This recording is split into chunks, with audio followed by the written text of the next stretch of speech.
ドライトマトはスペインやイタリア料理などヨーロッパの料理に欠かせない食材の一つです。我が家ではパン粉と同じく作り置きして必要なたびに出して使っています。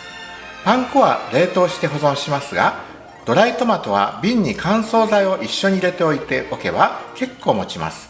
すぐに使う場合は半生で冷蔵保存、長期保存のためにはしっかり乾燥させましょう。常温で保存することができます。それではまず乾燥トマトを作っていきます。トマトは皮のまま使いますので、よく水洗いしてください。トマトは栄養価がとても高く、ダイエット効果もあることを以前お話ししましたが、ドライトマトにすると旨味が増すだけでなく、栄養素が濃縮され、ビタミン C など2倍の効果になるそうです。お肌の美容アンチェンジング効果も期待できそうですね。この上に並べていきます。私も今ダイエット中、5キロくらい落ちました。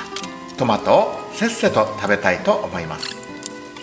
トマトのGABAという成分が気分の落ち込み解消、鎮静作用もあるそうなので、寝る前に食べると良さそうですね。今度これでビーフジャーキーも乾燥させて作りますね。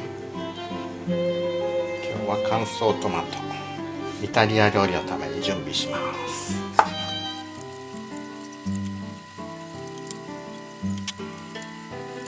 トマト薄く切って並べました。これを乾燥機にかけていきます。60度から70度ぐらいで乾燥させます。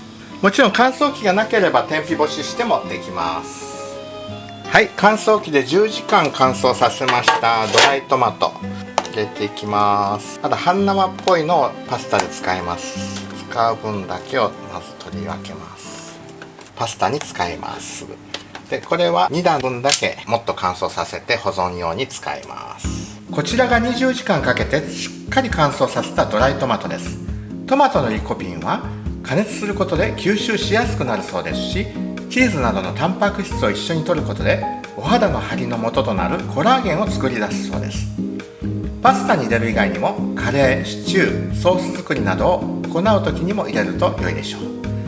ドライトマト、美味しさと栄養価アップ、優れた食材ですね。